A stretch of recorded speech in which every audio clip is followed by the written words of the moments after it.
Hi, this is Mike from Mike's Unboxing Reviews and How To, and on today's video we'll be taking a look at a new entry to the RGB cooling fan market from Thermaltake. This is the TOUGHFAN 12 RGB. It's kind of special. Keep watching to find out more.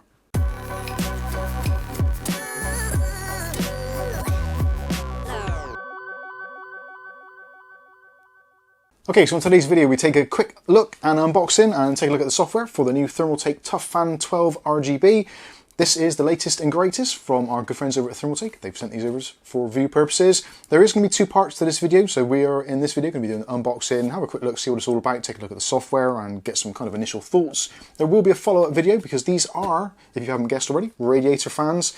And actually my radiator fans and basically my radiator in the PC behind me does need a severe overhaul. So we're going to be going through, taking that apart and actually replacing the Arctic fans with these things and giving them some proper testing. So if you want to see how that goes, smash that subscribe button and click on the notification and you'll be notified of future video releases, including the updated video on this one. But let's get on with it. So these are kind of like an updated version of the previous TOUGHFAN 14 and TOUGHFAN 12. They kind of work in a very similar way, so they've got their control box and all those cool features that we saw in those videos as well. And this also comes in a 12 and also a 14 size, so 120mm and also 140mm. Now the specifications for the 140s, if you do want that little bit of extra pressure on your radiators, definitely worth looking at, and also a lot more airflow, in fact almost double. So depending on what your setup is, if you've got a 280 or 420, that sort of thing, then maybe you want to take a look at those. But for 360mm rads, 240mm rads, or even if you just want to use them as really cool case fans, these might be worth taking a look at. So let's start off, we'll go through the specs and do the unboxing. So these have a static pressure or HTO rating of 2.4mm. They've also got a very, very low noise threshold of around about 21.2 dBA as quoted. We will be measuring that, although saying that, that is kind of almost quieter than the room noise ambient. So yeah, it's going to be very hard to justify that, but from my initial testing, they do appear to be extremely quiet. Until you take them up to their top end, in which case you can hear a little bit of noise, but that is purely because there's an absolute ton of airflow going through these things. PWM range, anywhere between 500 and 2000 RPMs. You can control it in the software to be either silent or aggressive or just a PWM curve. That choice is entirely up to you. Also, you can control this completely with the Thermaltake TT Plus RGB 2.0 software. There is a new updated version of that, which as of today's recording, currently we're on 2.08, 2.09 when these are actually released on the 13th of October 2022. That will be updated so you can download the software and configure these again. We'll show you how to do that a little bit later on in the video. In terms of airflow, these move 53.75 CFM of air. If you go for the 140 version, you're looking at somewhere around the 107 mark, so that is actually an incredible uptick in performance. And as with the TOUGHFANs, these come with some really cool features such as their all-new all-steel construction for the motor and also their new enhanced second generation hydro bearings, making them quiet, smooth and efficient. Anyway, that's enough of that. Let's take a look and see what we actually get here. So as you can see from the packaging, TOUGHFAN 12 RGB, you can see what the major selling point of these is. The RGB around the outside and actually the sides and the back is extremely good and extremely vivid, and there is an awful lot of it. So if you do like your RGB, which I'm guessing you possibly do if you're a member or a subscriber to the channel, because we do like our RGB here, this is going to blow your mind. I've not seen a design like this before, at least not one that has been of a reasonable quality. I guess there's some kind of cheapo Chinese fans which have had similar sort of looks, but I don't think anyone has actually managed to pull it off quite as well and is quite such a high quality as Thermaltake have. So on the front it tells you also what you get in the box. So you get 3 fans, a USB controller, which we'll take a look at shortly. It talks about the specifications there and also the fact that it works with the Thermaltake RGB Plus. Now Thermaltake RGB Plus is actually starting to kind of spread its wings a little bit. So if you are one of those people, such as myself, who relies on other software such as the MSIs or ASUS, all those kinds of things, it is getting to the point where this will actually work, or at least acknowledge that other systems are present and try and work with them in some way. So that's definitely a point in the right direction. On the side of the box, it's got all the specifications, so I'll give you a quick close-up of that so you can have a quick look through. Although if you want to see the full specs, there will be affiliated links and also sales links in the video description below, so you can check those out at your leisure. On the back goes through again some more of the features and some of the kind of lighting styles that you can achieve with this particular set. It does give you a lot of flexibility, being that they are fully lit on both sides of the fan, so if you have them pointing in or pointing out, it doesn't really make a great deal of difference. You're still going to see a fantastic light show, and even if you've got them mounted in the top or the bottom and on a side angle, so you can't quite see them face on, you're still going to get a nice light show from the sides. So let's take a look and see what we actually get inside the box. So starting off, we've got the fans themselves, so you get 3 of those included in the kit, and they do come with a really nice kind of shielded or sheathed cable to keep things all nice and tidy when it comes to cable managing your rig, so that's always a nice thing to see. So there are 3 fans in total. Also, there is your accessories box, and actually there's quite a lot of stuff in here, so we'll take a quick look and see what we actually get. So you get things like your warranty card, etc. Actually, I should mention the warranty. These have got a kind of lifespan of somewhere in the region of what they claim to be 50,000 hours, which I asked Siri to help me out with the math on that a little bit earlier. And realistically, you're looking at somewhere around about 6 to 7 years worth of length if you leave them on 24/7. So yeah, that should be pretty decent, although they do come with a standard 2-year warranty included. There's also a instruction guide, tells you how it all goes together and what you should expect to see inside the kit, and also how to set the dip switches on the back of the unit. So if you are planning to maybe kit out your rig with maybe 9 of these, 12 of these, and you want to daisy chain some together, there are some things you can do to the hubs so they all remain correctly numbered in sequence. On the back it goes through how to configure the software, but don't worry, we'll be showing you that very soon as well. So let's start off with the accessories in more depth. So there are obviously fan mounting screws. Now this, because they are predominantly aimed towards people using radiators, it comes with your normal classic case screws, which you can use for normal airflow purposes, and they also come with elongated bolts as well, so if you want to bolt it into a radiator you can do as well. There's also some Velcro in there for attaching the controller into the back of your PC should you want to. So let's take a look at connectivity. So the connectivity wire, the main wire, is going to be this one. So this is using a USB 2.0 header. This plugs into your motherboard, and then you can control things like the lighting, the RPMs and all that kind of good stuff. It then splits off into 2 micro USB type connections. So you can actually connect up 2 of these boxes straight away from the USB header included. You've got a nice length on there as well, so if you want to space out the system, or you've got one of Thermaltake's ridiculously large cases, it isn't going to be a problem at all. If you need a little bit more of an extension, or maybe you're using multiple devices, then they do come with this little cable here. So this plugs into one end, the USB micro goes into another box, and then you can daisy chain to add more fans should you wish to. This particular box actually will take up to 5 fans, and you can daisy chain more. I don't think there's a specific limit on there, although I guess possibly your budgetary constraints might be the final limit anyway. The box itself, nicely made, nice sturdy plastic, Thermaltake logo on there, so it'll look nice if you've got it on display. On the side, there's 2 connections there for fans, so that's going to be fans number 4 and 5. On the other side, you've got fans 1, 2 and 3, and on this side you've got your incoming power connector, and on the far side you've got your USB micro for incoming signal, and also you've got the other connection there for the outgoing signal, so for daisy chaining and that kind of stuff. Now you don't have to daisy chain it if you don't want to, you can just use the 2 connections from there. It's a very intelligent system, and it kind of works out what is going on, and it shows you exactly what is going on in the Thermaltake Link software, so you can see what hub is what and which one is what fan number, etc, etc. So if you want to do some elaborate lighting where a light chases around all the fans in the system, it's actually quite easy to do. On the back of the box there is the dip switch settings, so you can configure that. So again, if you want this to be hub number 1 and another one to be hub number 2, number 3, number 4, etc, then you just change the dip switch settings accordingly, and you can set up your system to however you feel it works best for you. So let's take a look at the fans themselves. Now you've probably seen some B-roll of this flashing away already. These are kind of crazy fans, they really are. And as you can see, they are built around Thermaltake's TT1225 fans. So these are essentially the Tough fans, which are really good fans, very powerful, move a ton of air, and have got a very nice setup, very smooth bearings. Generation 2 of their hydraulic bearings. You've also got a solid steel shaft in there as well, and also motor hub assembly. Virtually no wobble, and actually they don't wobble hardly at all. There's very, very little movement in there, which is going to mean 2 things. It's going to be very quiet, and also it's going to perform particularly well.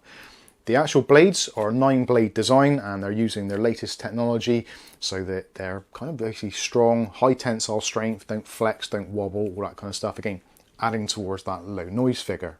The blades themselves have got a very, very close tolerance to the outside edge. Again, that's going to help you with your static pressure. Normally with blades, the further away they are from the outside edge, the more pressure which is lost. And ideally, obviously, if you're using this on a radiator to keep things cool, you want as much of that static pressure pushing through the design and into your radiator.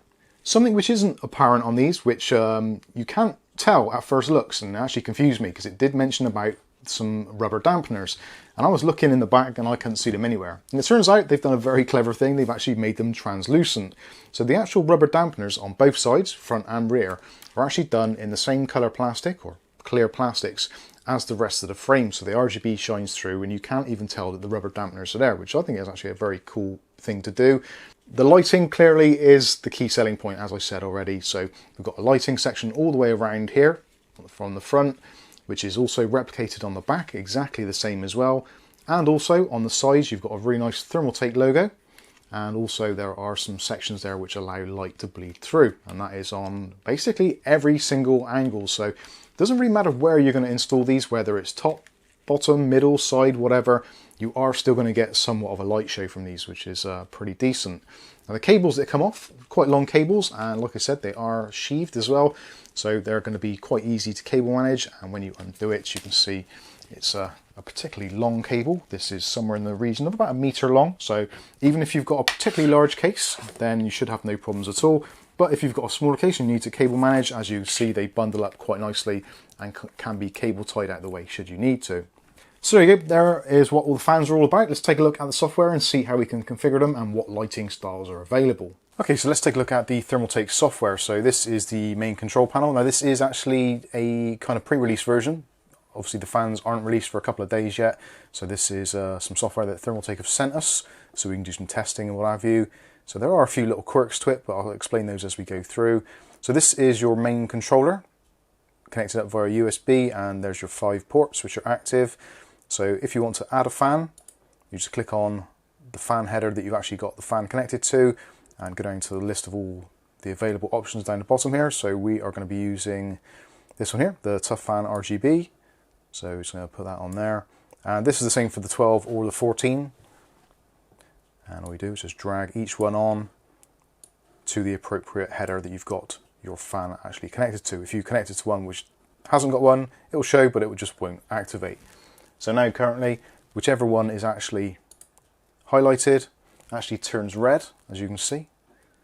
So they turn red depending on which one is active. Once you're happy that you've got them connected, click on Save, and then you can go into other sections. So other parts we've got in here, we've got My PC, so it gives you a readout of various different information, your processor, graphics card, RAM, etc. You can also go into fan speed, so if you want to set your fan curves here, you certainly can do. And they're all individually controllable for each header. So let's set them all to PWM and silent.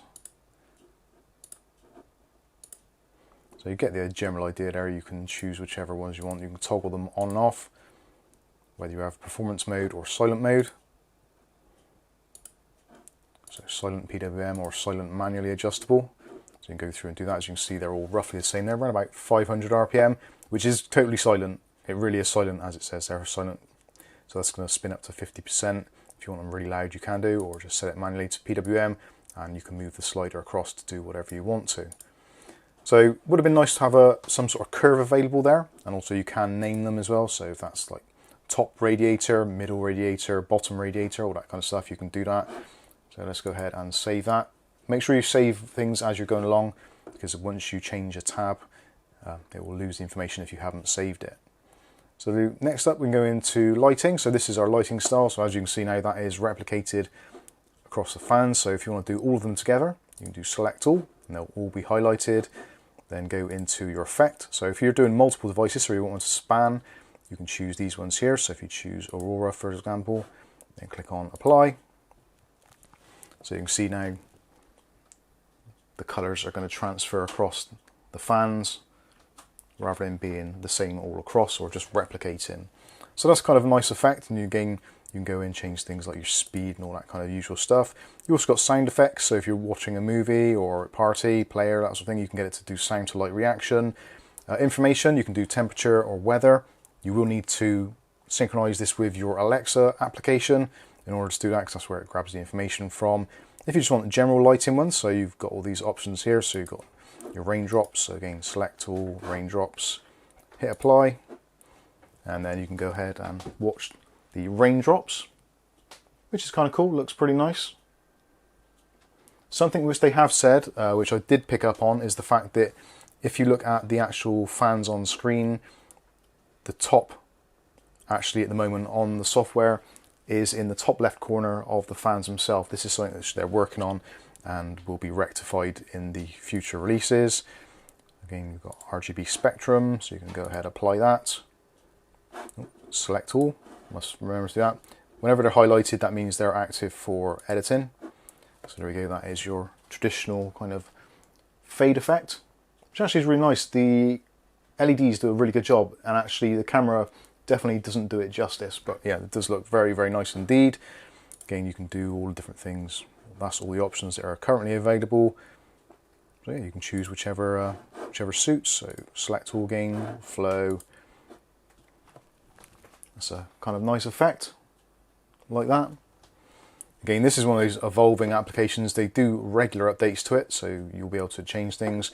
You can also group fans, you can choose profiles as well and all that kind of stuff, or you can just set it to default settings, all that kind of stuff.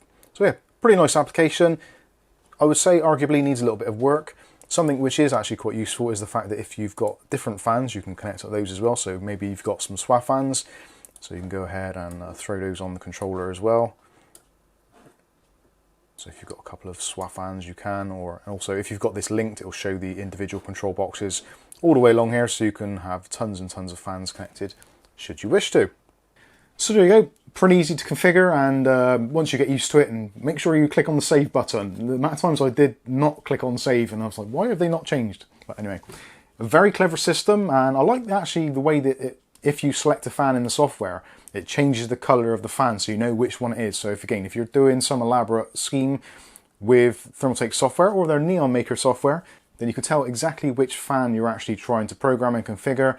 Something which I did mention in the actual video, because this is a very early release, there is a very, very slight bug in the software.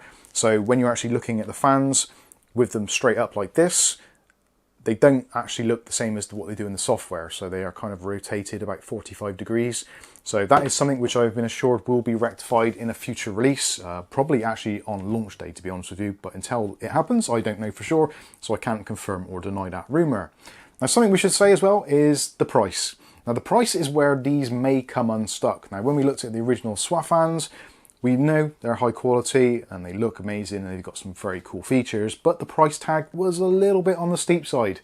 Now, these are going to be an investment. They really are. It's not going to be some of those fans that you kind of buy on a whim. This is something that you should consider. It is quite a lot of money.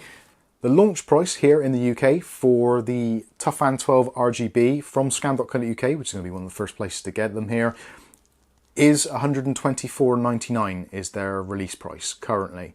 It's currently got them down as being pre-order.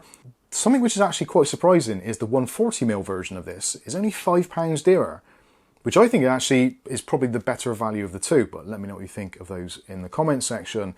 So overall, they're not cheap, but they are solid and they do give you something actually rather unique in terms of the look and layout.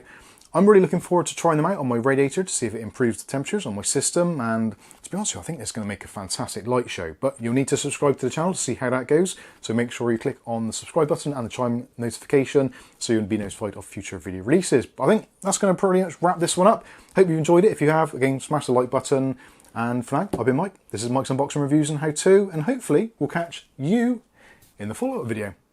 Thanks for watching.